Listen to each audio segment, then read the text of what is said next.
আজকে আমি বানিয়ে নিলাম রুই মাছের কালিয়া। মাছগুলোকে ভালো করে ধুয়ে নুন হলুদ মাখিয়ে ভেজে তুলে নিলাম।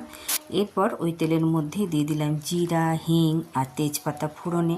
তারপর দিয়ে দিলাম দুটো পেঁয়াজ লম্বা করে কেটে রেখে এটাকে হালকা ভেজে নেব। তো নুন দিয়ে দিলাম, তাড়াতাড়ি ভাজা হয়ে গেল। এরপরে দিয়ে দিলাম পরিমাণ মতো হলুদ।